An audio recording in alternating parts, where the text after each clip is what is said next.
Nyakora moge jwango yawre kino machini wantiere karkae chenro mano mar rupeny di nyime wantiere kae twak mokwongo nyinga Cleophas Oluoch jagisumo kanyakwar mokeo nyaka sango kaka wuono wantiere kae gi thuolo mano mar twak kendo marango piny Kenya ni to piny Kenya ringo yo machal nade tere kaka siasa mingo piny Kenya mangima bende choponwa kaka Uganda luo kamoro amora ma intie nyakora moge jwang machiegni wantiere kod welo ka wadamiyo thuolo mar mondo miyo moso kiny makauno ni to piny luo warage ni to chiewe yo machal nade mantiere kae kod Billian Ojiwa majanon siasa okinyi makawuono oyawre Billian kendo machiegni mose Uganda oyawre ahinya Cleophas kendo nyikwara mogia moso no yawre uru kamano machiegni kamachielo nyakora mojo wantiere kae kod Michael Agwanda jalonyo weche mag dongruok kod telo kaono wantiere kode kae studio ma Nairobi watwa kod achiel kachiel okonwa ni to chieyo machala to ni piny luo dhi nade machiegni oyawre Cleophas gi nyikwara mogi duto ageno nodhi maber to adwa kawo nafas ni kawuono mar congratulate jok ma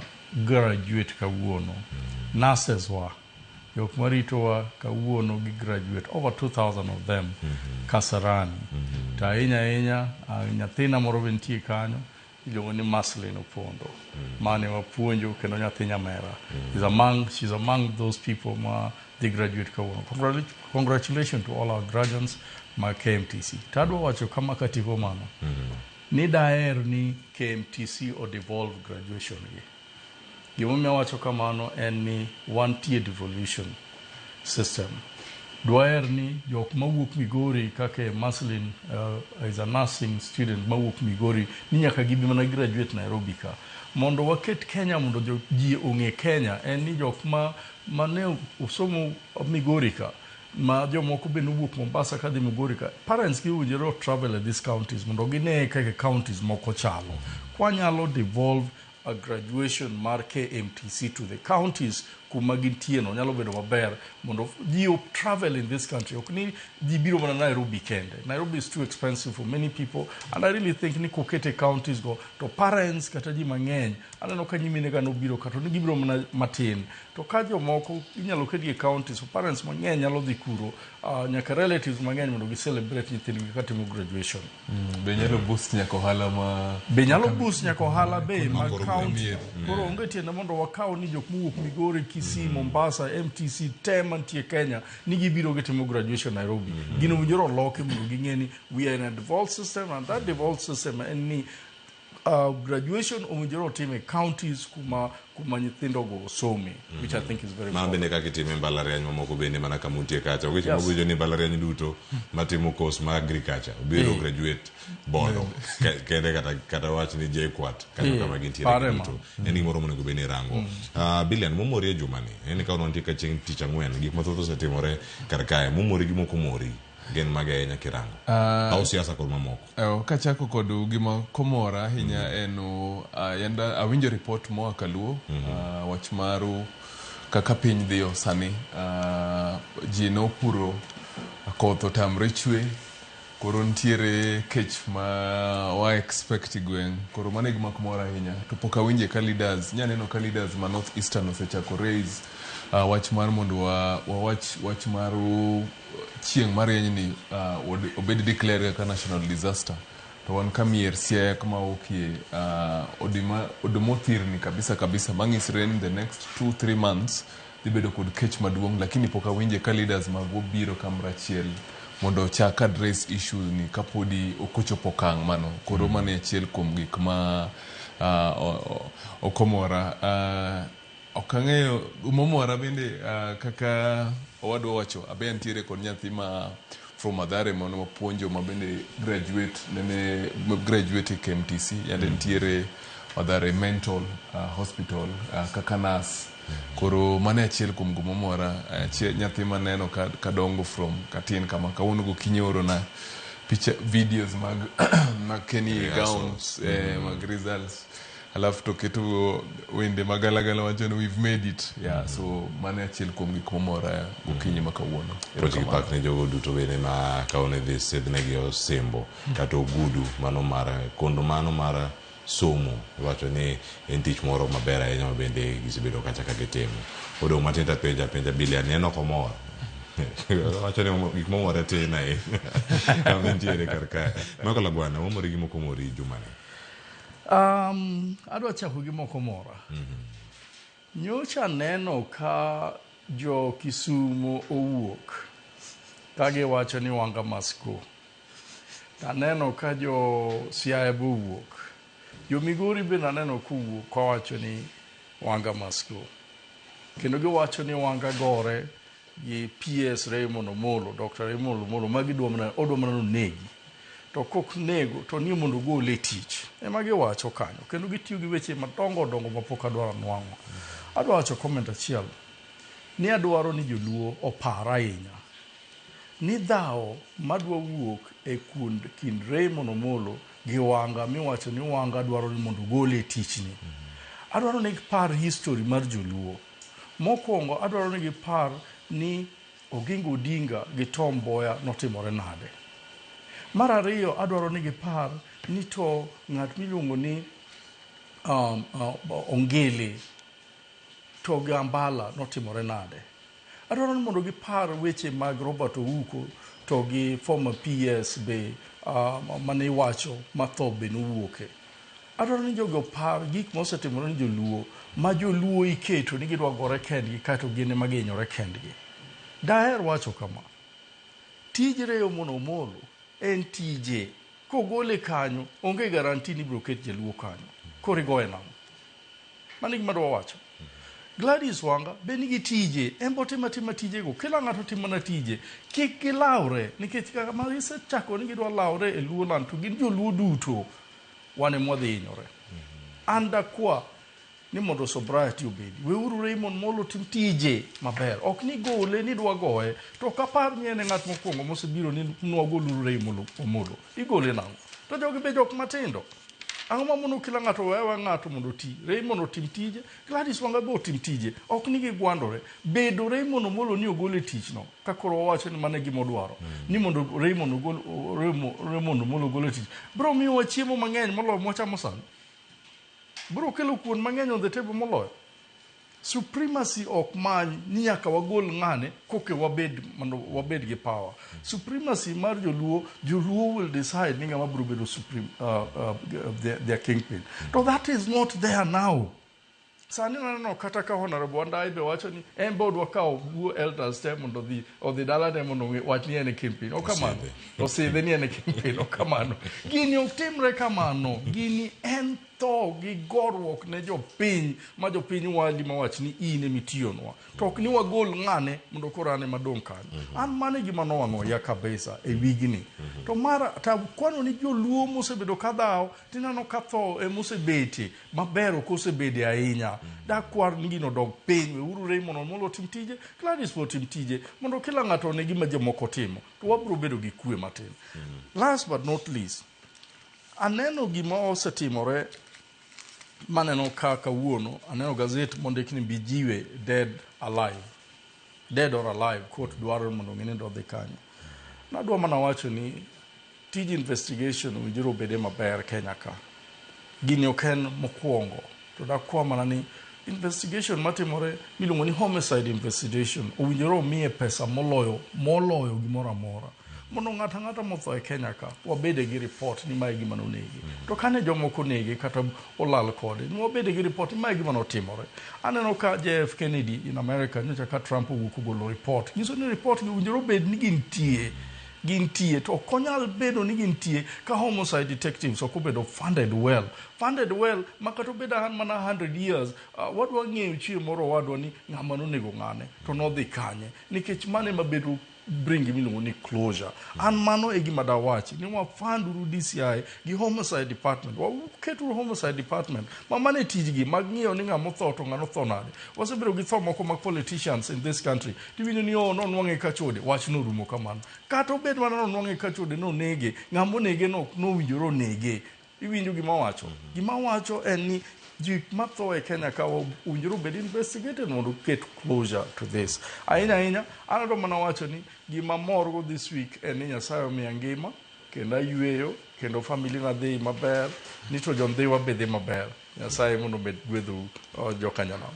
Erokamano ahinya kiwacho ni gigi duto kama gintiere funding jok matimo nonro kata jo DCI kimiyo gi bilion maromo 464 Diponi mano romo koso te nikech DCI headquarters ked administration mare giyudo kacha $181,000 nitie DCI specialized unit mayudo $900,000 nitiere forensics magi jotim nonro mamiyo $1.2 kod social media spyware mano nitie nini magitiyo godo luongo ni software mano magitiyo godo kanyo ma nitiere kacha iwacho ni $150,000 ma bende ne opinga ahinya kiwacho ni ponono gira chako donjre kod gima oganda keto e mbui kendo kaka iluwi kod gigi duto onego chwal budget ni mondo koso ti kodgi iwacho capacity building inyabedo ni jotim nonro maber ahinya kacha to kumigi thuolo mar timo tijgi.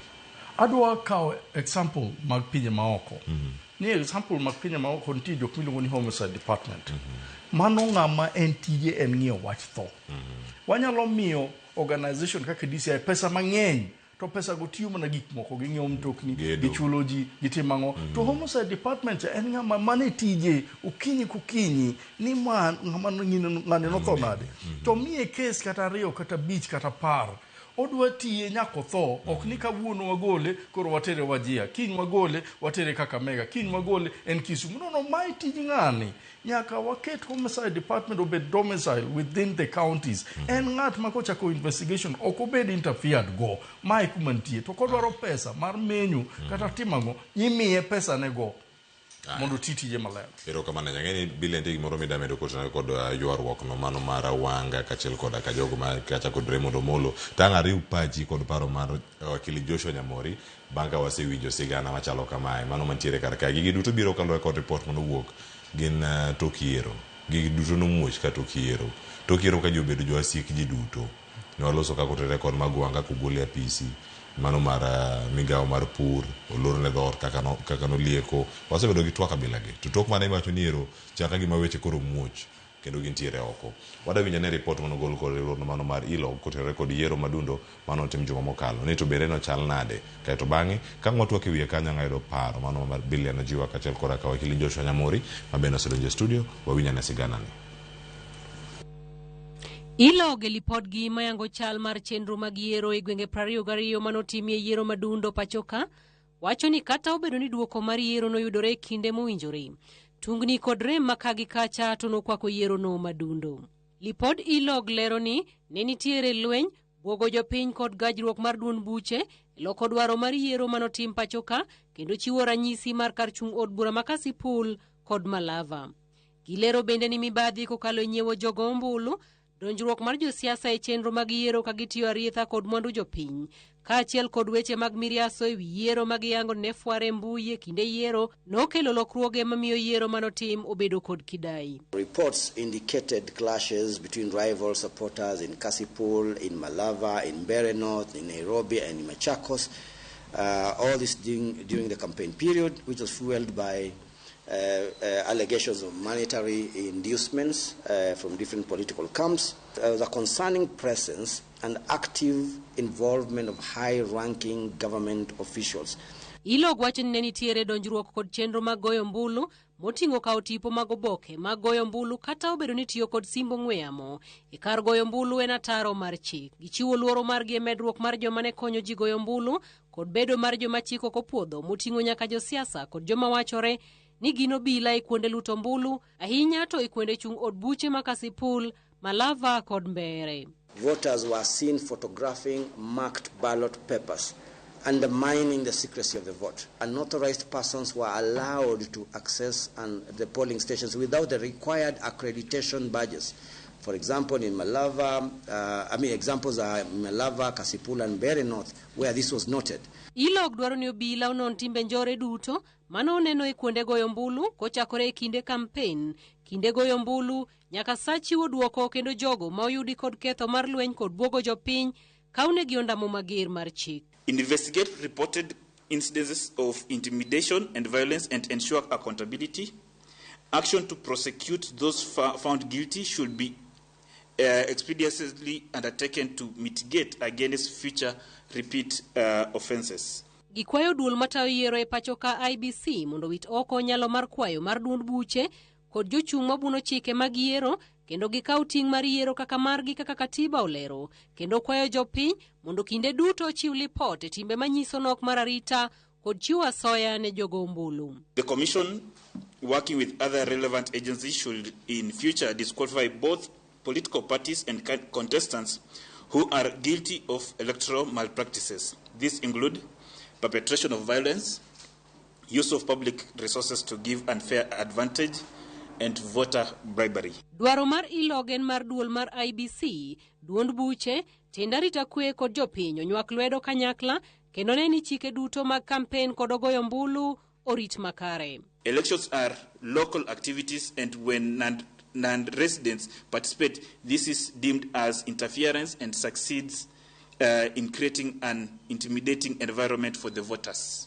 Citizens have a responsibility to ensure that the local elections are conducted in a peaceful environment. They need to inform the requisite authorities if there are threats to the same. Cynthia Onyango, Ramogi TV, Nairobi.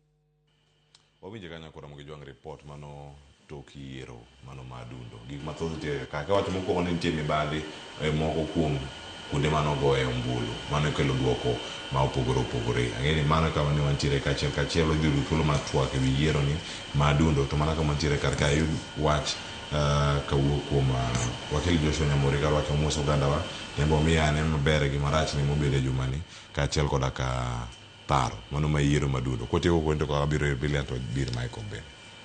Machiegni wakil. Erokamano. Erokamano Cleophas. Amoso jokanam kamano magintie. Kawuono apani gima ber en ni jomanyo otiko yiero e wik mokalo nyo rwak e od bura manyiso ni kuonde manyo onge representatives koro nigi representatives achiel ariyo kuom ginyo gin constituencies mathurwa ma en Ugunja to kod Kasipol. There are two critical issues monego wane e yiero ma Ugunja Kasipol. The turnout ma Ugunja nyo very low. Turnout ma Kasipol nyo ni malo. Kang'iyo gimomiyo ma nyabet ni nyo otimore en ni Ugunja nyo chalo gima bang' nomination mar ODM nyo onge competition. To Kasipol nyo bang' nomination kore ka competition nyo chuo chieng'. Ma nyiso ni ka e yiero ka ji dhiye ka onge competition ka ji ok compete against each other to joma wuok mar go kura tin omiyo gi pacha en ni wadhi yiero ma next 2027 jo Nyanza Luo Nyanza onego wuogi mondo nyisi ni giwuok magigo kura. To mondo giwuok magigo kura, it is important ni competition nyaka bed very high. So competition is normal in politics and it is necessary. Ma competition ne tin Ugunja. Kuom jochung' apar mane nitiere kacha chalo badul bura achiel. Ji lof 15 kende manyogo 15% emanyogo kura. That is not proper. So it is important ni kwa the year 2027 nyaka wa make sure ni nitie competition and competition nyabed mana kuyiene ji mondo chung' ng'ato wach pache. Okay, so aseneno ka ji lose wach mar Kasipol. Pacha kaka Joshua Nyamori en gima nyo timore Kasipol e demokrasi ma jaluo osegore ne kuom higni 50 gi wiye. It is important to note ni both Boyd Garoko nyo gin jo ODM. Aroko nyo wuok mana just around some nomination. Kanyo feel ni nomination okopanga maber. Manyiso ni joma nyo compete nyo gin jo ODM.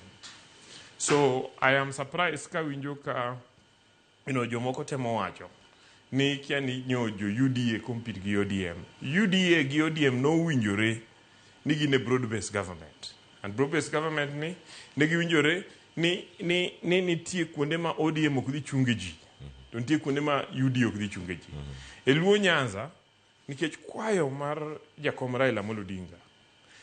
President no luongo joma ne dwa chung' gi UDA Ugunja gi Kasipol mokwage ni kik gichung' ma UDA nyonge candidates. In fact, it is important mondo wa recognize ni PS ma interior Raymond Omolo to kod the deputy president no dhi mogo bura Kasepol ka campaign ne kendo tingo bad Boyd kaka candidate mar broad-based government. And because of unity manyo wan go ni nyo wariwore as parties mani broad-based government, that is UDA gi ODM, nyo kuonde manyo gin battlegrounds, manyo gin constituencies abirio gi county achiel, nyo gi kaote. And kuonde manyo time yiero manyo gin 24 nyo 18 odhi ne parties mag broad-based. Ma kuonde manyo iparo ni ginyalo win manyo gi lose, nyo en mana Kariobangi to kod Kisa East. To king'iyo kuonde go tineno ni issue manyo wuok mang'eny ne issues manyo wuok in nomination mag ODM. Now, be that as it may, tungni osebedo kendo mutni e Nyanza kuom ndalo 2 kata 3 mokalo. Ka ineno ka mine wuok Kisumu, mine wuok Migori, mine wuok Homa Bay, mine wuok Siaya. Mine gi gin mine ma widows, gin mine matindo, yudhe wuok ka wuothe ndara, ka chiwo press conference, ka loso social media. Ni giwinjo ni samoro nyalo bet ni governor ma Homa Bay undermine PS mar internal security. Kendo dwaro, kendo kwayo demand ni mondo gimede tiyo gi President Ruto nyaka gol PS ma internal security, ma en Dr. Raymond Omolo. Adwa na nyiski ni Dr. Raymond Omolo ne jotelo madwa ni mondo kete telo go noko kete telo. Dr. Raymond Omolo ne President William Ruto emano yiero kuom joluo te gi jo Kenya te moketo a very sensitive office, ma en office ma interior. And office mar interior ni ok en office mikete ng'ata, en office ma ikete ng'ama ingo gi trust. To wakili Nyamori, idhi ng'ada ikete ng'ama ingo gi trust. And it is therefore important to appreciate ni by the time mane President keto Dr. Raymond Omolo kanyo, ne en gi Dr. Raymond Omolo gi trust. And sama President kano obiro Homa Bay in 2023, no chung koya office UDA. Kabe even at that time UDA kan entie yuarwok ni ere ng'ama duong'e, ere ng'ama otelo ne jo UDA ma Nyanza. To President nonyiso gi ni kuom jowa mani Nyanza gi te, okane kuomu kata jotelo mobedo mbele nagi, ng'ama no chung koda when it mattered, ng'ama no chung koda kapok oyiero mo risk nyaka tije, mano konyowa organize kura mar jowa ma Nyanza ka mano ogona kura. Omiyo adwa na go erokamano nosiepna ni mano President nowacho publicly. And President has affirmed every time ma jogo siga wuok ni Raymond nyaka wuogi mondo wadonji ni Raymond ni mang'ata. So adwa ni mondo I send a very strong message ne jowa. Mana kaka wadu Agwanda osewacho ni siasa mar akweda ni mondo abedgo Cleophas nyaka ma a zero-sum game should end. And jotendwa ma Kaluo onego accept ni siasa lokore, wane gimiluongo ni transition time. And transition time eni wawuok e siasa mar drama, siasa mar miel stage, wadok e siasa mar ni un kaka jotelo ang'o mudwa timo ne ji.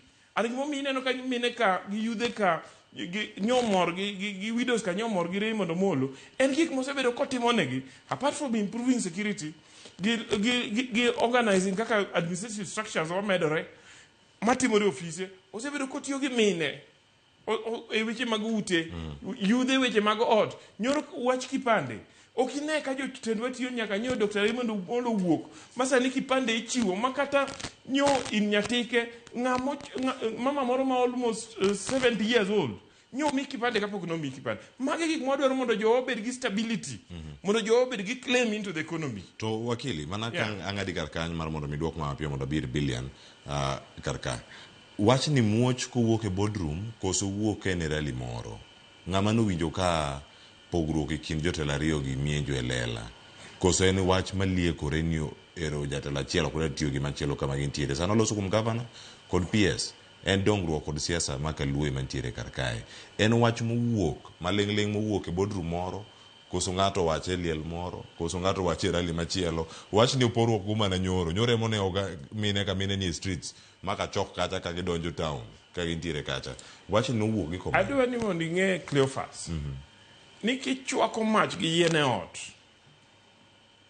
to kata ni umo odi gi lum mapek manade, to nyaka ji ne iro kawuok ang'o e ot.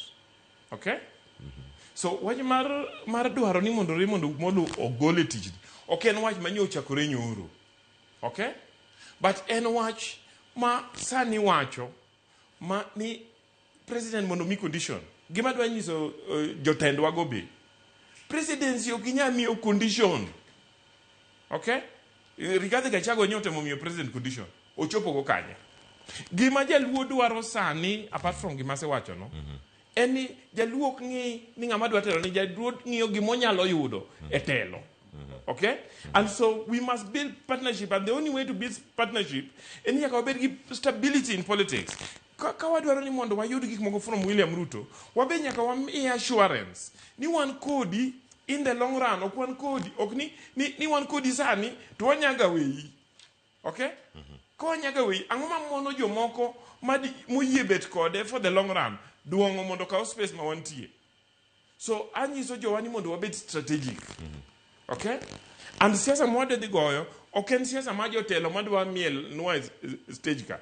Mano time gi orumo. Wadwa go siasa ma jopiny wacho gik ma gidwaro, jopiny yiero jogi, and jopiny siasa mar Nyanza dhi bedo competitive. Adwa na nyis jowa. Wakili, en creation mar jogo oporo koso en gima ne owuok e dho jotelo ma ilieko gi. Mane penjo ma penji kar kae. En gima ilieko. Koso en creation ma bloggers. Ok, en creation ma bloggers. Okay? Creation ma bloggers ni ami piny tugi kaka piny otuksha. En gima ipango. En gima iwacho. En buche migoyo. Okay? Bura kugoyo ji adek. Nyaka wachi no wuogi. Ero kavana ena. Akel Billian Ojiwa TWAK. Billian, agene se wicho kuonde go duto kama girengo magi chopo. Kama intiere oketi kama chal nade kwarango siasa kod dongruok ma Kaluo. Nyoro be iluo pichni go. Achiel kachel bani Kisumu kachok. Chale ka gima kacha ne kachok. Wakili dong ka gidonjo town. You know kajok mine wuok from all over. Ok ne en kajok. Mine no wuok Nyatike, mine wuok Alego, mine wuok Ikano. Mino work everywhere. Billian. Mokwongo adwa appreciate tich ma Dr. Raymond Omolo sebedo katimo e sirkal. To kapodi katimo kamano, I expect mondo wakili kaka wakili. Ing'eno wakili sama jin tiere court ntiere gimiluongo na evidence. To ng'ama chiwoga evidence maduong' ahinya en wakili. Koro I expect ndo ayudi evidence from wakili. Aseneno ka ji baya ndara, ka ji wuotho lakini pod onge concrete evidence ni ntiere gimose timre, ntiere gimose wachie kod kumose wachie. But kwa dok chien bende aparo ni achiel kuom jotelo mago ma Kaluo mosebedo kigoyo matek sana chakrok ne sirkal ma Ruto ni donji telo en Dr. Raymond Omolo. Ne nikech inyalo paro mokwongo migawo manomiye en migawo ma very sensitive. Ndalo maandamano Tiagas Tuesday jo neg mang'eny sana, joluo nene ohiny mang'eny sana, to blame no nene ibayo kuom Raymond Omolo. Manyalo paro ni jotelo magwa mang'eny sana nowacho ni ne chiwo nyaka ultimatum no mondo kik rwak Raymond pinywa Kaluo. But ahero approach mare kata kanene gitimre te, kanene broad based government odonji in place. Tanyalo paro achiel kuom joma nene irreducible minimums en ni mondo Raymond ogol, mondo jomobiri broad based ma joluo ma nitiere tiend Raila Amolo Odinga mondo mi nafas no. But kaka wakili osewacho ni Raymond kumokie kod William Ruto bor sana, to kinde ng'at ma very calm kabisa. Koro calmness ne osemiyo o attract leaders mang'eny manene kiae mabende with time oseng'eye bosebedo katiyo kode machiegni. To an gima nyalo wacho ni by election ma Kasipul sana tension owuok kuro, nikech anyalo paro few days to election bloggers mowachogi nene obiro kod narrative no Evans Kidero ma en osiep Raymond support bwana Chelumo ngano Jakasipul bwana mnene chung independent Aroko. A few days to kendo gichako wacho no ne sirikal mar Ruto ni ntiere kaka ntiere kod Aroko gin ngama gidwaro en mana Aroko. Koro aparo no ntiere ne ntiere tension mane ntiere piny to bang election aparo no governor Wanga no yudo teko to wacho no koro kaka ni teko madwa nyalo tiyo kodo mondo wayuk kodo government ni nikech ng'enyne win by election kaka nene of all the by elections one of the competitive areas mane ntiere especially bang Tomara ila nene no Kasipul to aparo no koro teko ne manyodwa tiyo kodo mondo ne konyalo yuko kodo government ni ngisen you see we have delivered to an kaka jalup chairperson mar ODM these are our demands to nikech king'iyo ntiere jo UDA mang'eny mane ne support Aroko no the side mar Aroko including vice maro governor Wanga but kwawere kod lweny go adwa na duoko kaka jaluo ma bende yang ma bende ng'iyo mbele aparo ni gima ber sani monyalo timo kaka joluo en riwruok gima onyalo timo sani kaka joluo en keto differences magwa thenge iwacho ganu candle msuma onge gima msuma lose samo ochwenyo msuma moro to mano en tabia mosebedo katin sana kuom joluo kidhi ofise magwa ma joluo ntiere madongo jomoyiergo apart from office maru Raymond mosebedo free nyalo neno ka leaders kata jok man piny kabisa obedo ko access ng'engwa ofise magwa madongo ma joluo osebetie ntiere fitina mang'eny sana onyalo neni kamera to kose neni kamera to sem na loko pacho oket sing'enge to kisedhiyo nikech last election ne ntiere UDA ana chung kod UDA Madhare to naneno access manene candidates mag UDA mag tribes moko ntiere kod joggi kinyalo pimo mano kod jogwa kantiere positions mag power opogre kabisa to sani kama wadong'i kaka joluo en kima tek sana to kokwa ng'iyo mbele bwa ng'iyo no power comes and goes and the most important thing en watiyo kod nafas montiere kodoni mondo wa empower jogwa to wabro dong' lilo wabro wuok lilo ywarok mosewuokie gi mang'eny gi nyase neno ka jo Homa Bay osechako wacho ni Wanga bende ok marwa Wanga en nya Kisumo koro bende dogo chung' ye Kisumo margi ogo ja Homa Bay to in politics ng'enyne keche sani okwan kamera achiel to president dwaro nobed kamera achiel so mondo kawa kelo votes wagi basket maduong' chande to nyalo konyo to koyudo ka koro ywarok no dhi betie to ntiere gimiluongo ni divide and rule obro kawo jok machal kama yom kata jok mapek to tiyo kodo to samochopo kama wabageni gima wadwaro iyo kap maduong' cha tipenjo no gimobiro kodo on the table tin so mondo wayudie kaka jogwa nyalo yudo gik mabeyo mondo ndache mwaseneno ka losre Kaluo kando omed losre mondo devolution pesa ma devolution kod pesa ma uki national government okonywa maber nyakwangi mna yo mwanyalo bit kodo karachiel mane koyo marwa to bet dhi ndaram no ni mobilize nikech gigi bedo politicized bende sana nyalo yudo kiny tibro yudo ka Raymond kod Wanga pod bet piny madho chai to Kaluo gumose bet osechak wang'o ute mag lumi sama ji wuothi ndarago eno wa create unnecessary tension koro kwayo mara en mnano mondo wawek medo rift mi obed maduong'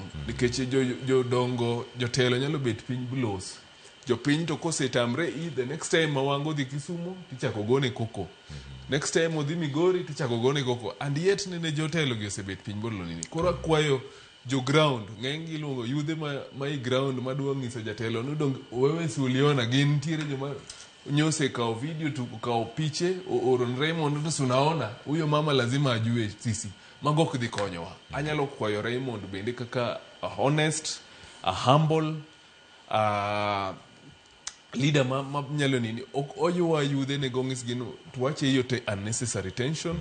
We will sit down as leaders and sort this. Erokamano Mike kada kelika nikech gino cha kukumika ndo tiege kudi ka modarang wach machielo mo wan go kar kae kilore kar ka iwacho ni ground pitch ni magino organic ing'eyo ma ok gin organic bende ing'eyo.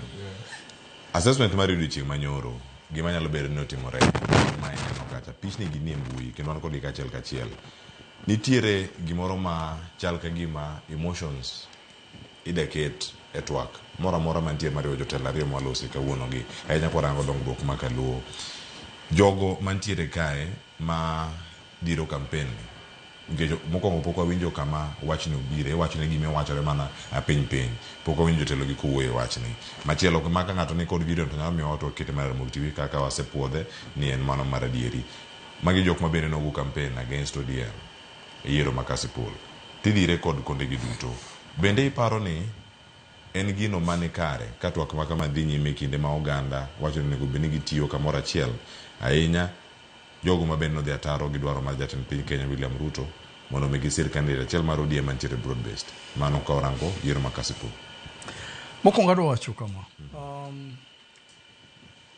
wadwa loso ne joluo ni kik wagore kinwang'o ng'ato e sirkal we titije michitije wabeduru osiepe mondo wadhi mbele.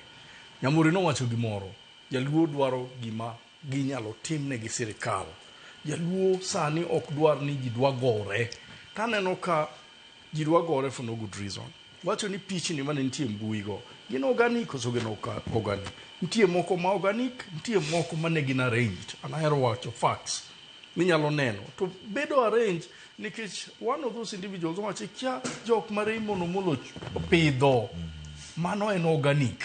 Iso wacho ni wano pidhowa o kamano koro ko pidhowa tidwa gori kode ini bro pidhowa. Iso winjo gino nitie jok ma wanga pidho nitie jok mare mono molo pidho. Iso ni jogi ko gi feel ni gini ok dhi maber ahinya nyaka giwuok ogo go koko mano organic. Nitie moko ma be nyalo bedo organized matin but adwa wacho ni kama duong' osiepa isewinjo ka wanga wacho ni an no ka dhigolo Raymond Omolo podi isewinjo ka Raymond Omolo wacho ni an giga kia ng'ato onge madhi gola podi mano en facts mago gin evidence ni nitie jogi nitie gi cold war nitie gi matimore ma ging'eyo. That is why they're not making a statement. Osamboro ka giwuoyo bende wachni donje wachni nango to nginga That is why they're not making a statement. Nikech kaga wacho ni okatimo to koro kokitimo no to ng'ato koro produce evidence. Silence is gold. Silence is gold. Gino koro ngeni koke wacho ni no katimo to ng'ato wacho to dong ne wan kanyo koro winji koro nikech ni se wacho mano is worse. Mane momiana no ka jogoling. But I want to say about 4 things. One, Gladys Wanga is the only person mose wacho ni do bedo kingpin ma joluo makoro joluo wuok kagolo ni okwadwar Wanga. More demonstrate against her. She need to think about that. That is so important for her to do that. Number 2, any winning Kasipul is not anything to carry on your head. Kiwacho ni koridwaro everything. Nikech wang'eyo ni sirikal no konyogi. Wang'eyo maber ni kaden ODM kende they will have lost terribly. Manegi manyaka ng'isi. And last, they will have lost in Kasipul in a big way, especially the numbers. Ibinja, Nyamori kiting badika opro gore kodika. Okadwa tingo waditingo badika. Wacha sirikal odo. Sirikal no kuro nyaka deputy president. Ini paro ni mano ne deputy president en je ODM. Tie gima notimore kanyo wang'eyo. To king'iyo the margins betin, koro kinyal kawo achiel tiwacho ni koro adwa timo gima dwaro kata adwa ino jogo mana paro ni ne pinga. Ibinjo in this thing. Adwa wacho kama Ilog be owacho ni there was a problem. Iwinja, nyiso ni oginyal wacho 100% ni gini ne en so clean makoro wa win outrightly kora nyalo mana tago ng'ata madhi mbele. Mara adek adwa wacho kama ang'o momiyo Esbon Omolo no wacho ni okinyal run for governor. koro kaka Esbon Omolo se shelve ambitions gi mag governor to gine mane giwacho ne gidhi nyaka president ma giwacho I have facts on this I can quote gidhi nyaka president giwacho ni koro ka wadwa tiye handshake ni to koro jomoko hinyowa Esbon Omolo koro hinyo on the ground what do we do Esbon Omolo en owad gi Ray Omolo kane gigole mowacho ni koro aweyo koro gidhi Ray nyiso ni that was the beginning ne gidwa ng'iyo ni jogi concede ka gise concede to koro gidhi Ray mondo gigol mondo koro gin gidong'e why are they fighting this family adwa wacho kendo kama mar ang'wen Honorable Gladys Wanga ne nitie very close to ng'ama niluongo ni Honorable Matiang'i was a CS interior at that particular time. Honorable Gladys Wanga was very close to Namilungoni Murkomen. Murkomen is the CS of interior. Gladys Wanga ong'eyo very well. Ni odwaro ni obed control on the interior to a place kake notimo mar Matiang'i. Mo a lot of security in last general election. Mo destabilize a lot of few things. Murkomen is also there. Ang'o momiyo poko wacho ni Murkomen ogol, Ray modwa ni mondo ogol. Are you seeing what I'm saying? Allegations. Ang'o momiyo ka giwacho ni gigolo Ray, giwacho ni kore goluru Murkomen be. Nikech Murkomen wang'e no siepne moselime nyaka dalane. Ok kamano. Ok nyal bedo ni ka en jomoko to wamorgo to ka en jo ot magin joluo to koro wabedo mager kodgi. We cannot do that. Nikech kwa timo kamano to wabro bedo gi problem. One last thing. Honestly, Gladys Wanga cannot start a lot of fires. And then, of course, start another fire gi Magwanga. O mare molo ni o start koni. Mare Esbon Omolo be no chako kocha. Iwinja. Mare jo Kanyada be aneno ka no si chako kanya niketo riembo wur Kanyada moreti keno rwako moro. You cannot start all these fires. Mare Kingpin bo o chako kanyo be jigone koko. Demonstration be the if I were to advise her, she needs to calm down and consolidate. Nikki, this is going to be a serious problem for her in future. Knowing that Raila will not be there to support her. Yeah. Gimado watch. One he paint you ni organize or not organize. Come on. Gima nyaka wangi ni Dr. Raymond Omolo sebedo ka support mine manigi groups all over the region. So they support you, them are very organized. So kineno kagi work, it means that there is an organized network, money all over Nyanza, that does not depend on drama. That is one. Two, any Gladys Nyamera, Gladys Nyakano, Mana Nyamera. Okay? But I don't know advice. Kitelo, Nyakiriuji. At the same time, kidi bedu chijo moko, o kidi tinyorgi. Okay? Nyako dio duare jo ndingwa, Agwanda gini jo yuwa kando, o dio duare jo mbita, jo suba, jo karachuonyo. And jo onyango rabala temo du ket pay. To kunyal bedu nien kuro chopo, eno yoro. To teko mo yoro go, marakaka, wadwe ni watch. Ente, moparono nyalo yoro go. Ente koma ne Raila Amolo Odinga manomiye. Gladys without Raila Amolo Odinga dino ko bedo governor. The truth, enemy mondo Gladys obed governor, Raila Amolo Odinga had to stand down Magwanga. Mondo kuch Magwanga gi kuch Gladys obed no oriwore moingo kuch Evans Kidero. Otherwise, dino ko ingo both Evans Kidero gi Magwanga at the same. Those are, and especially Magwanga is a very seasoned politician. And Magwanga no nigi grassroots support ne moro. Unyalo chae, to kinyal nyore thurgi. Okay? Ose bedo mjumbe, ose chungavana, en get structures ne. Gladys mondo bed pingi jogo. Okonya gore gi everybody, mana kaka Agwanda wacho. Okay? You can't. Germany was a powerful military.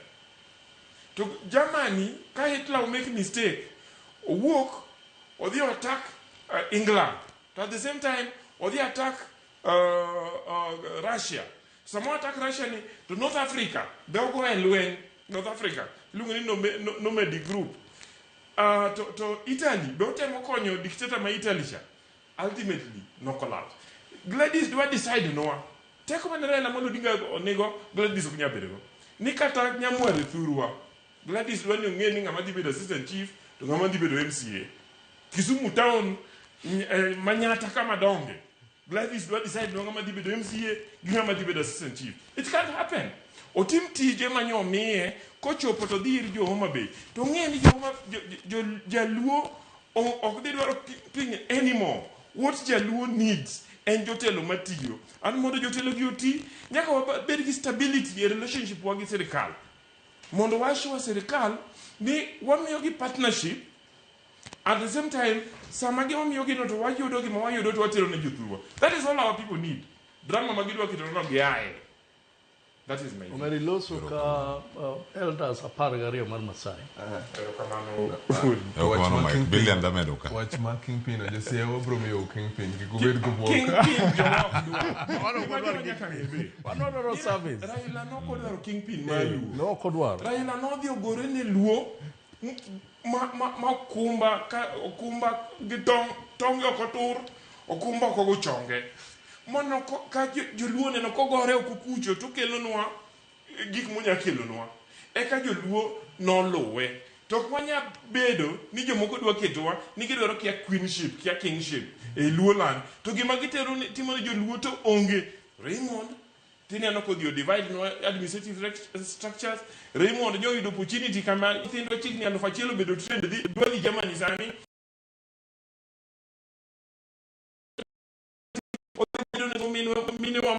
maonge ute ang'o ma ji dwaro mane telo ken drama to bende Billian erokamano ahinya wakili Nyamori kaachiel koda ka Mike Agwanda. Sani Billian warango ka siasa kod dongruok adong' gi thuolo malaika wen kapok akawo yweyo biro no ka gima jotelo ma onge lemo mag josiasa wadhi no ka gima iywa gi siasa ma gidonji kaluwore kod gino ma iwacho ni organized network groups mantiere ground gi gine ma gibedo fed po nono gi information ma nyalo bedo ni ka wan pok walande kata ka nyalo bedo ni ero jomoko osedo maling' kumoro ema dipo ni nyalo miyo rwako jotelo ma kamagi e siasa nikech iwacho ni ero gin jotelo monego bed ni tiyo kendo dongruok ma gichwalo ne oganda luwo gin gik ma oganda neno to ka ochak donjruok kode gi josiasa. Mokwongo gimoro moro en ga ilongo no all of us are political animals. Koro position ma bende Raymond nitiere no en a very political position. To kapok abiro kanyo adwa wacho ni ang'eno seche moko igweng' kuchwacho ni yanyo gwang' yanyo gweno donge to bende waseneno aparo no wasebet kani kwa pako wan kaka josiaya kwa pako dongruok ma Gladys osebedo katimo Homa Bay. Koro kwayo mara en nanu ing'eyo ni seche moko kin kod wahiere ot kaka janyuol to sama kata makoso betie to ko yanya achiel ahinya wi duong' ang'ono emomiyo ifuo aparo ni contribution ma Gladys obedo ka setimo i siasa bende kosebedo katimo Kaluo kucha nikech king'iyo apart from engagement mar national government i Homa Bay County wan joma ntiere circle ma NGOs wacho ganu the place ma the last ambassador ma US no limo mang'eny ahinya en Homa Bay County. The most investments mosebedo kadhi western region manowuok embassy ma US no dhi Homa Bay County. Koro equally nitiere gik ma contribution ma governor Wanga osebedo katimo iluo ma sana Homa Bay County. Koro jogi te gin jowa akwayo ni sama wabet ka koro wachiyo wangi nikech sama watimo kamano to wadhi miyo ng'at achiel wiye bedo mokut maduong' to wadhi thiro bende ng'at moro machielo to jogi te wadwaro gi nikech gin leaders magwa. Ng'ato osepenjo kar ka anene kumoro to ma en source ma dhi protect mane bwo dakika achiel ka owacho ni ero ka lweny biro lweny wuok koko nitie winjruok onge ng'ama dhi keto ji mobed piny e kinde mar Raila Amolo Odinga koro onge pok wawinjo ka nitie ng'ama oikore mar bedo gi jogi piny ka dipo ni lweny wuok ng'anyo wuok ng'ama dhi kweyo ji e kinde sani nitiere udi ma ka ana lose parents na sama ise lose parents ka lweny wuok i ot ka uongo kod janyuolu maduong' to iluongo ni nyaka nitiere ng'ama nyalo take responsibility. Aparo no mago jotelo mosezoea politics.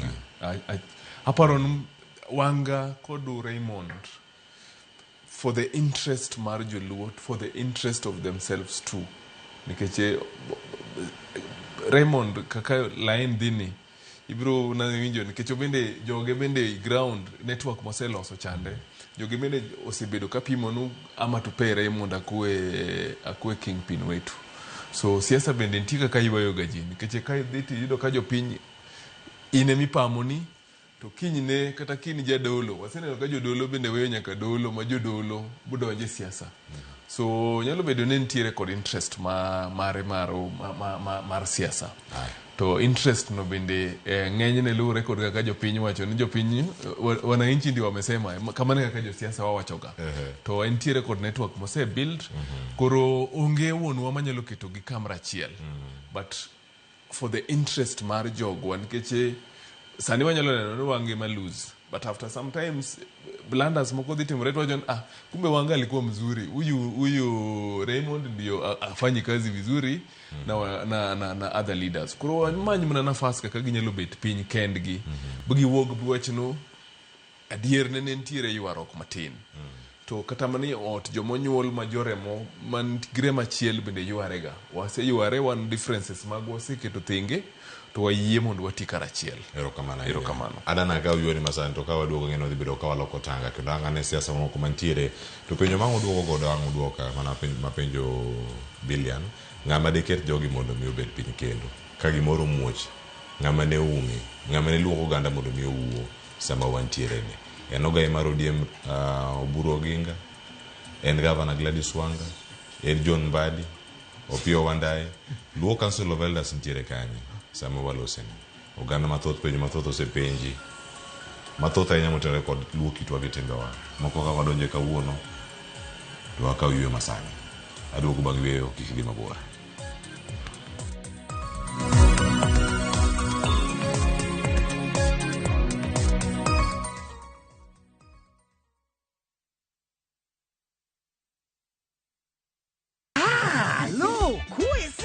E gweng'ni, wach landore mapiyo moloyo ote mar pesa, kendo nyiero en chenro mar oganda. Chief ong'eyo wachno, kata jopeng' ong'eyo. Ka chieng' tich abich ochopo, waduto wachokore, ok ne baraza, to ne nyarkochia. Nyakochia gokoko. Nyakochia toxin. En chenro ma gik moko duto ng'aw malo mokalo tong'. Chakre sigendni, weche miwacho. Pato akanyi leo chunya, nonyuoli pur. Riwre uru gi oganda duto, kendo we uru wanyier ka gima okochuno ni ng'ato chul puothe no. Kokija richo, ting badi malo, Jehova Nyasaye golo nyaka muponde ndalo. Nyarkochia, tich abich, saa 1:45 otieno, mana e Ramogi TV.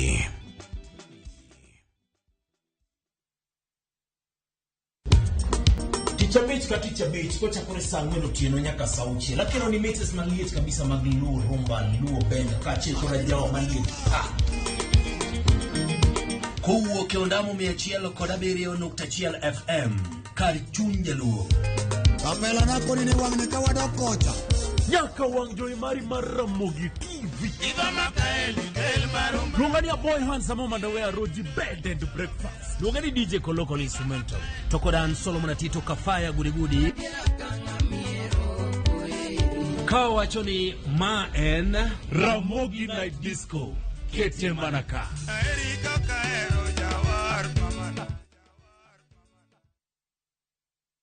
Kitwa Kitimbewa Kokalo e chuny nam, e tiend puonj koda timbewa. Ma en 111, chenro makelo nung'eyo madier mar Joluo. Nitie chik manam machon, mondo ne ondhiye ka niketo gimomi luongo ni migongo. Wawuotho e alwora mar Joluo, ka waromo gi ji mopogore opogore. Wafwenyo adiera mabwogo ji. Ndalo be gimoro ne muchari ni bende ne pod onge. Ne onge dier. Iolo ni mana ng'owa. Kuoye miketie. Kowuok e timbewa, nyaka e ngima mapile, e ngima ma ok ong'ere. En gima nigi mwandu, en Luo nyaka e chunye. Joluo 111, jokato gen 111, ngeso ka ngeso, saa 1:45 otieno, kod James Rabala, mana e Ramogi TV.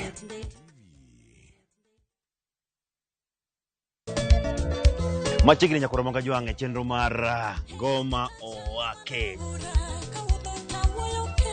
Wuok tich akelo ni mix mokwe. Kaito tichario. Reggae owake, yani tunaongea na majar Rastafara. Alafu tichadek nyakoromonga jwange akelo ni mana yani ngeni baka kiwasani. Tichangwen is kama nene, yani kitambo zama za kale. Alafu Friday, si unajua tu Friday tutafanya namna hii. Kuna magojong Friday ni sukuzo wake. Sapara kidaka paga beach na kasapaga rio kod an PDG Papa Vic, yani ukipenda mzee kijana.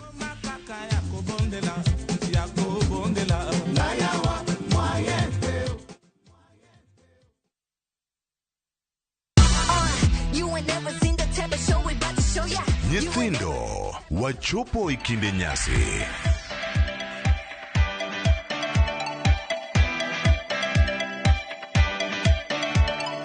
Torogo mar nyithindo kelo ni mor, tuke kod gik moko miwuoro kinde duto mar higa.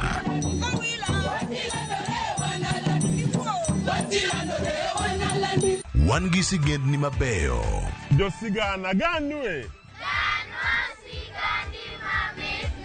Tuke mamit kod welo makende. Tablets checks. The internet checks. Kikibari ne chenro mora mora mar rogo mar nyithindo. Chakre wuok tich nyaka tich abich, saa 5 onyango. Mana e Ramogi TV.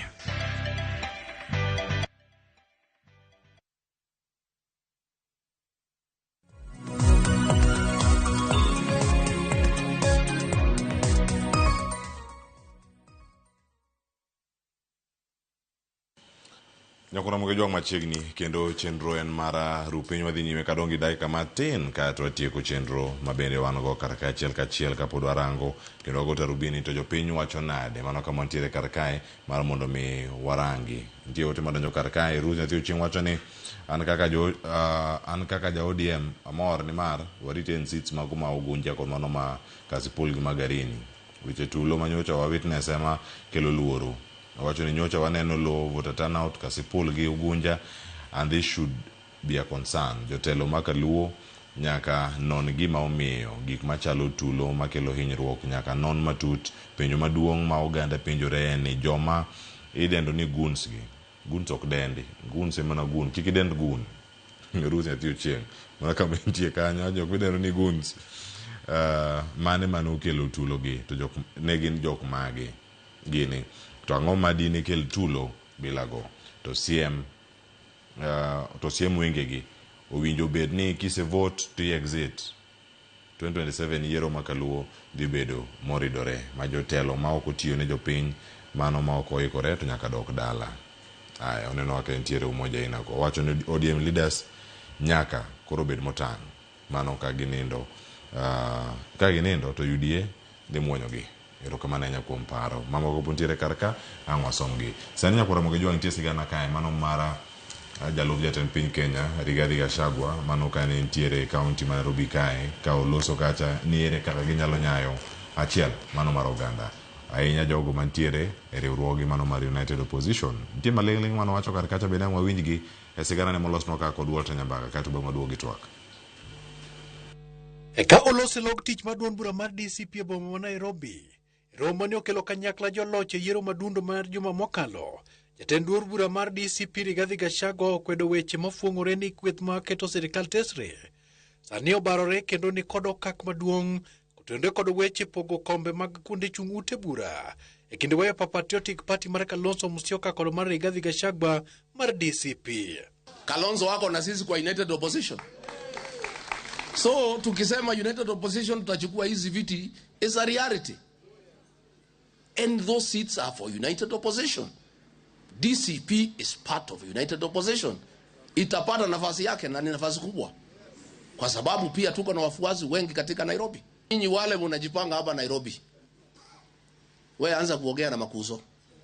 Mimi naongea na Kalonzo ni Kuzo. Mimi naongea na Wamalwa na Malala ni Kuzo. Hata nyinyi mwaje kuongea na Makuzo huko chini. Rigathi okoni sirikal temo mondo gipogre kendo gisani gisero Kalonzo Musyoka mondo Sir William Ruto sirikande mar Manywanda. Kata kamano koni Kalonzo Musyoka ochung' kar tiende. It's so nonsense. They are trying to create a wedge within united opposition. The correct position is, and I said, the united positions will take 16 out of 17, and even that, the 17th one, if tukijipanga vizuri, we will take 17 out of 17. You know, people are trying to think that they can get Kalonzo away from the united opposition. You are daydreamers. And Kalonzo himself has said, the spokesman for the cousin movement is Rigiji. So, if William Ruto wants to take Kalonzo, you come and talk to Rigiji. And William Ruto, because you call me a tribalist, the day you come to Amunyoro, you come with a translator. Kashago koni duond buche mar DCP ongirore mokalo kendo biro medo yombo nyake komara tend piny 2027 kod kombe mamoko okomara Mount Kenya kod Nairobi.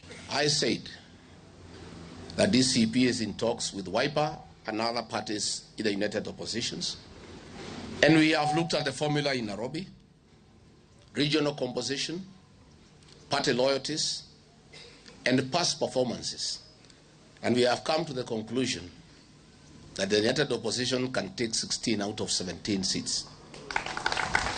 DCP is a national party. Muliona tuliweza enda kule Western Region kwa ngombe ya ODM tukachukua kiti yao. Tukaenda pale Masaini tukachukua kiti yao.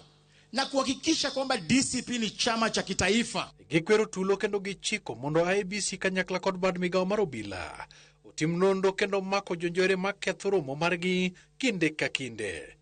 Criminals came and attacked us in church. They were driven away by Christians. They came back, backed by police with guns and fought us. Walter Nyambaga, Ramogi TV. Nyakora mogo jonga pod wantiere kar kae wacho ni ero united opposition okupogore. Ngasho wacho no okupogore yae kama wantiere kar ka. Oganda uchunge machal nade. Nitie duol machielo mabende Nyambaga no kutiyo kar kanyo mano kotenore kod kaka wacho ni jogo moko yudo sir. Mano madwarore obed ODM orwaku DCP. Motingo Babo Wino kachal koda ka Bense Fuona. Mano mantiere kar ka. Mike Agwanda ntiere iri kar ka. Iso meyo machal nade kibiyo kaka Gashago loso kindeni ken ochalo ngamogolo pacho ganda kuom yiero madundo mano temcha koro sana walose wi gik mopogore kabisa gi loch mano yuda achiel North Karobangi to modong no wito ing'eyo wadwa nitie gik ma Rigathi Gachagua wacho moko gin adier ni ginyalo kawo Nairobi. To nitie wacho gitimo. Yini nyalo wacho kata ni Kenya ni mari. Nyamori nyalo wuondo nyako mowacho ni an gi ndege 15. Gina bro mana mi chopa achiel meringo oka to an ting'e ni an aringo ga mana gi limousine piny ka ini dhiringo mana gi chopa. Example no. Nyako chako. Example no lo. Winjo gima timore. Nyamori ok nyalo kada en odhi miye mana pala papla. Ai Nyamori ni mai wuoyo kamano. Nyaka Rigathi Gachagua be promise mana jogene ni wan gi power mang'eny mobiro biro Nairobi kendo obro kawo. Ting'eni gima ok owacho nwa kanyo en gima nasome Star. Star wacho ni I will not work for you. Rigiji tells opposition. Sani kacho to wacho ni gin kumoro achiel. Wacho ni wacho ni united opposition. Bang' dakika ariyo moro to chako wacho ni ing'eyo ni an ok adhi tiyonu un be nyaka uti mana kendu kwani an udwa ni mana an japati iwinjo mixed feelings gi emomiyo united opposition ni biro bedo weak matin. There must be consistency. Consistency en ni ka support ni udwa bedo together at united opposition to kinyal chako wuok kendo kiwacho ni an ok japati an paro ni bro an DCP mang'iyo wachne ok unyal expect ni wachna ni ang'o miyo DCP ni ema goyo matek ahinya to moko go ok awachi. Gimowachore Nairobi is for the grabs. nikech ng'at manyocha control Nairobi ka ne en Raila Amolo Odinga, whether you like it or not. En mancha en gi majority ka. Raila Amolo Odinga kano kao Kibera, to kao Lang'ata, to kao all these other places, Maladwa ginigin tiegi, Babu Owino ginigin tiegi. But there was no way. In fact, nobody fought kabisa, lakini no kao Bandu, o kao Wakamba, o kao jokma ng'eny manyocha luwe matek. Manyocha luwe magi mowacho de magitimo. Nike jogi manyocha demonstrate ka. Sani, Nairobi is for grabs. And it's okay mondo rigijio wachino bro kao. Be obro deliver. Mano kende is the question munjiro wa penjire. Nito strategy modo wa deliver goni. En mane. Kambere North, kumano migi all the power. Mano bedo kanyo the entire time no tame. Tokni no tame nike joko no koko kura. Joko no kura kabisa. Kendo kwa ng'iyo statement mari logni chalo karani king'iyo the difference en 400 kende ok en 400 aparo 390 something en 400 kende o kamano the difference to kwa ng'iyo history makanyo bwana noka ni intie mana matin en strategy emagachagwa poko miwani to strategy mane en strategy koso ntie strategy moro mowakia kakoro mbere north to notamo Erokamano ahinya. Wakili Joshua Nyamori, wach Gachagua bende wacho kar kae, riwruok margi, teko margi koso riwruok margi no pod ok onyiso teko ma gintiere go. Ada wacho gimoro achiel. Gachagua chalo tuo mar kansa. Tuo mar kansa ma kodonje dendi to koko ogole kapod onegi kapoko olandore. To chamo del. Okay? So, emomiyo nineno ka President William Ruto noyie ka parliament wacho ni mondo wa solve problem mar Kenya nyaka wathich ng'ani oko. Mano thich emobedo impeached. So as it stands mokwongo Gachagua ok nyal chung president.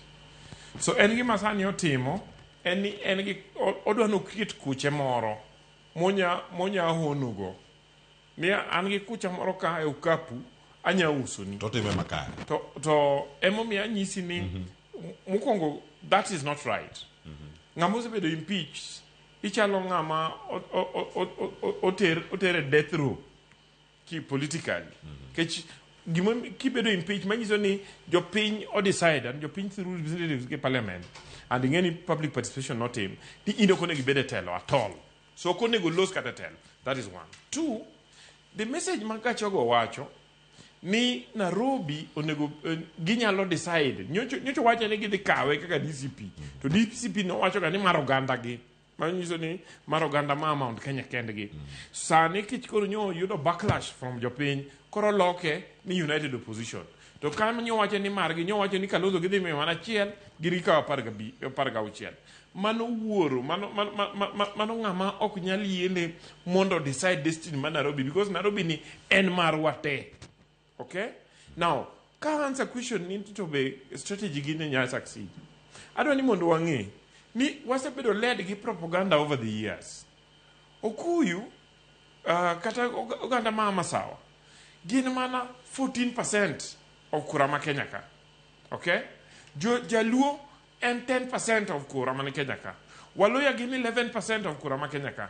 Oganda Makalanjin kiriwogi Makalanjin te to gin 18% of kura ma Kenya ka.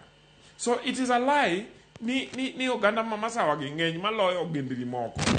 And kata Nairobi en kar ji te. Okay? Ena ni jomoko dok ga go kura dala. To ka karwa te strategy nyaka jo wabed go mondo wa make sure ni wa retain Nairobi. And there was a very good strategy ni ka jo UDA nyose ka kura moko Nairobi to jo ODM go position nyo ka kura moko to ka nyelo zo Nairobi to jadung Raila gi jadung gi President Ruto nyo riwore magi back Sakaja I to gi take over the committees mag county assembly. Adwa ni mondo nyis jowa ni if we apply the same principles manyo gi apply momiyo pod jowa nigi voice in Nairobi jowa ni speaker en jaluo committees ma key joluo manitie kibire government mar Sakajaka tiro ni chief officers gi CEOs gin joma nyo Raila emanyo o propose mondo bed kanyo. What I'm saying ni kawariwore gi supporters mag President William Ruto to gogendni moko mag Kenya te to wabro lock out Gachagua gi ethnicity ne ma Nairobi no to kwa pogore to wabro dong' oko kamana kaka en kalore kod wakili Joshua Nyamori. Billian Ojiwa antiere iri wach makama i Nairobi duchi manyoro. Ero kamano ahinya. Adwa loso ga jasiasa ma Nairobi. Nasechung' Nairobi last election. To number one, awinjo statement mag Gachagua. To bende asewinjo statement mano wacho Ruye kod mano wacho chieng' church last time. To siasa bende en eduka miuse hope. Nyaka ius ni jogi hope. To nikech jo siasa gama wanyiewo mang'eny ahinya en sana candidates en hope. Kosemiyo hope no wabro bedo go 16 out of nini koro kama gimara moramo wachnu koro donja. To that aside, aparo ntiere dier bende statement mar Gachagua. Waseneno most of the time Nairobi is bedo ka vote against the government from the previous elections. Waseneno ka most seats mag Nairobi ng'eny ne ok dhi ngan government nikech Nairobi kani ma oting'o jok marieki oting'o jok ma gik ma policies mang'eny affect jo Nairobi ka. Nairobi ka bende oting'o jo slums ema decide ga gima dhi mbele Nairobi ka. So last election kane ng'iyo nene ntiere gimiluongo ni miwachono manene opog ma kama jo diemo ochunge ng'ato to jo Jubilee ok nyal chunge ng'ato. Enan koro sani koro wach manene pogono no odonje koro nyaka kod achai namba 1 to bende odonje kod tama mang'eny sana statement no ntiere kod tama mang'eny sana en tama mar yako bara an gadier kaka jasiasa ma osebedo ga go siasa Nairobi kakani en gadier ka tama oket thenge statements ma unnecessary statements ma create tension nikech Nairobi kani king'iyo kanene Sakaja chung to Okuyu bende ochung ntiere to kuche mang'eny maneno go nyaka Sakaja kura ntiere jo tribes mang'eny maneno go Sakaja kura ka onge tension mang'eny go the united opposition ntiere kod nafas ma yudo kombe mang'eny i Nairobi kakani kalure kod waluongo an top up king'iyo Mathare last election candidates ariyo ja UDA gi ja ODM noyombo go kura 3,000 to kura 3,000 go nene in top up mar Wakamba. So the Kamba has been playing a vital role mar top up, but jo Nairobi in terms of governor ok gingiga candidate ok gingiga party ng'eny ne gingiyo ga candidate. Waseneno hapo nyuma kata na Sonko nene oyier to nene woki one of the minority communities in Nairobi kani. Evans Kidero nene oyier to nene one of the greenhorns ma Nairobi kakani. So in zone ma en very tricky kabisa, but statements kama go from leaders magwa jok mo affect sana en mana aspirants from different areas top up onge a single tribe manyalo win seat mora in Nairobi kakani. Erokamano e wach mari mogi kantiere karka kama piny Kenya chomo geno mane min go mbele ka weekend ang'en wadhi no ka jotelo chope kanisa kanisa enarambe erokamano arambe gisingo ng'eyo no weekend di chieng' ma josiasa ikeyo kuom josiasa weekend yantiere Nairobi, but next weekend wantiere kod weekend mabor ahinya maduong' ma keyo ng'eny koro bro dhi dala. Hope mara en mana ni mondo tension maneno katimre Kaluo no kik escalate nikech ng'eny ji jogwa dhi kawo sides sama gima nyalo ketho wahinya na kwase kawo sides between Wanga kod Raymond. Kwayo mara en hope mara en mondo wayud solution kapod ji ok ochako kawo sides mondo par joluo. Erokamano ahinya Michael Agwanda wach mari mogik otieko dakika achiel ema kaida pogi moro gima ni penjo ni ng'ama nyalo riwo jogi mondo kel kwe. Kamano Jaduong'o Dr. Buru I think stands a better chance en broad-based government, en party leader mar ODM. Joluo nyalo winjo wachgi maber, to nyaka gibedi na way ma gikelo jogewa together mondo kony jogewa, ok ni mondo gore. Erokamano ahinya, wakili Nyamori. Erokamano. An anyalo wacho ni bang' higni 50 Nyanza ni kama koro gine crossroad. Nyaka wang'e ni wadwa luwo kanye. To kama wadwa luwo ni wane kama yo kagore. Nyaka wa focus goganda wa kendo wa mobilize through youth gi mine gi jo professionals and everybody. Mondo wae siasa ma drama. Wae siasa mar gokoko. Wadhi siasa ma bedo strategic kwa ng'iyo ni wadwa dhi kanye kaka oganda, to wang'iyo ni ang'o ma wanya yudo sirikal mondo wabed gi partnership gi President William Ruto, mondo wa make sure ni wabedo in the next government wayudo gima wanya yudo water. Erokamano ahinya wakili Joshua Nyamori. Billian Ojiwa janon siasa kachiel koda ka jalony e weche mag telo kod dongruok Michael Agwanda kumbiro kod okinyi makono ka orango chal mar piny Kenya, dongruok kod siasa ma Kaluo. Nyakwaro Moge Jwang' mane mokelo e giko mar chenro mar piny kama ntiere kar kae. Oganda Luo, oganda jo Kenya mane chenro okinyi ma kawuono kar kae wawero gi siasa mano maga dongruok. To warang dongruok mabende nyalo kelo maber e kindwa kaka oganda. Oriti masana kelo chenro ma rupiny TWAK mokwongo ka nyinga Cleophas Oluoch jagisumo kanya kwaro mokiewo nyaka sangwa we lwet Sharon Ong'ao makelo ni poko pogore kae to bang'e ang'e nitie ka kod Joyce Podi ka kelo mbaka oromo kapod wantiere kodi kar kami neno Ramogi TV wanora chieng' wuok tich ka wapenjo kacha ni Man U kawuono gotieno ogo koso go ng'ato, Chelsea nogo adek gode adek te iye kalo e gond kata ka wachiel kende jiwe oriti masani neno Ramogi TV.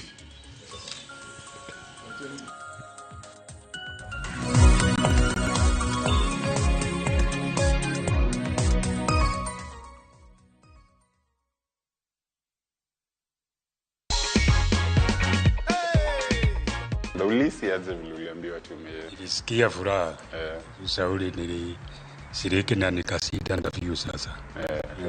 Unapanga ushapanga mikakati yako ya vile utatumia hii hela ama bado kutoka nipigiwe?